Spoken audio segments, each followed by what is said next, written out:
What if the hardest part of learning the Quran in America isn't Arabic at all? What if the real barrier is the quiet shame of being an adult beginner? The shame of opening the Mashaf, seeing a script you never fully learned, and deciding in 5 seconds that this door is probably closed to you now. A lot of people do not say that out loud.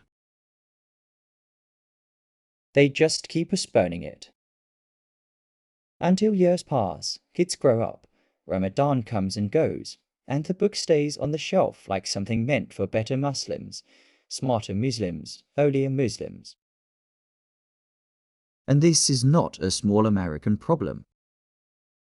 Muslims are still a relatively small share of the United States adult population, about 1.2%, but they are soon of the youngest. And most diverse religious groups in the country. More than half of Muslim adults in America were born abroad. About 42% say they are raising a minor child at home. And major surveys show large shares are current students. So for many families, Quran learning is competing with jobs, commutes, public school schedules, childcare, college deadlines, and plain exhaustion. Now here is the first surprise. American Muslim institutions are not frozen in another language. The American Mosque survey found that 72% of mosques use only English for the main Friday message. It also found that 83% offer some kind of Islamic study class, 76% have weekend school for children, and classes for new Muslims have increased over time. So the problem is not simply that nothing exists. The problem is that the first step is still too intimidating, too uneven, and too easy to miss. And if you think Islam itself is closing the door on beginners, the sources say the opposite. The Quran says, "We have certainly made the Quran easy for remembrance." It also commands believers to recite it in a measured way. In Sahih al-Bukhari, the Prophet says the best of people are those who learn the Quran and teach it. And in Sahih Muslim, the person who recites with difficulty is discarded as a failure. That person is promised double reward. That means the tradition does not shame the struggler. The tradition honors the struggler. So why do so many people still freeze? Because many communities accidentally confuse reverence with gatekeeping. They take the truth that the Quran deserves care and turn it into the false idea that you need near perfection before you're even allowed to begin. But starting is not the same thing as finishing.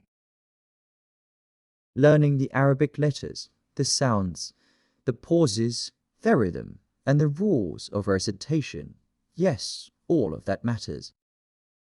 But the person who cannot begin because they are drowning in embarrassment will never reach any of it. And modern learning research backs this up in a powerful way. Studies on adults learning a new writing system show that explicit instruction, where the teacher actually shows the learner how the system works, can dramatically change outcomes. In one experiment, adults who got structured instruction were far better at reading and understanding new, untrained words, while less than a quarter of discovery learners reached sesame level. Reviews of adult language learning also show that the adult brain still has real neuroplasticity. In plain English, being older is not a death sentence for learning script, sound, and pattern. There is another reason this matters in America. Federal education data from 2023 found that 28% of United States adults performed at the lowest proficiency level below in literacy. That statistic is not about Muslims specifically. and Westhold not pretend it is. But it does tell us something about the country we live in. America is full of adults carrying hidden learning shame. Hidden reading shame. Hidden, I should know this by now, shame. So when Quran education is built around correction with its safety, many adults do what adults everywhere do when they feel exposed. They disappear. And for converts, this can hit even harder. Research from the Institute for Social Policy and Understanding says there is still no standardized introductory curriculum in the United States for new Muslims. It also says one of the biggest turnoffs is going to a mosque being criticized, frowned at, or rudely corrected. Think about what that means. A person may be spiritually convinced, morally serious, and ready to change their life, and still be pushed away by the tone of the doorway. Not by the Quran. By us. So who pays the price for this? The single mother who wants to read with her child, but feels missed her chance. The convert who loves Islam, but still panics when the Arabic text comes out. The college student who can explain Islam in English, but never got a stable path into recitation. The child who grows up seeing that the adults around them respect the Quran deeply, but quietly outsource any real engagement with its Arabic to someone else. In a community where so many households are raising children, that cost does not stay private for long. It becomes generational.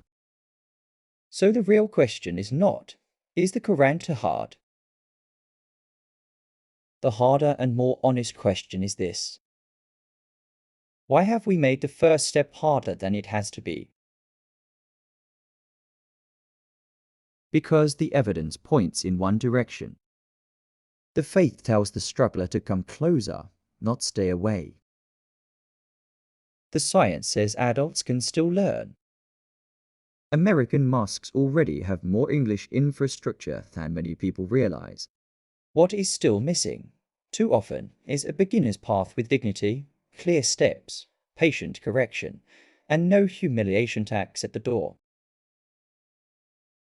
And maybe that is where this conversation becomes comfortable. Because if Allah did not close the door on the person who struggles with his book, then why do so many of us keep acting like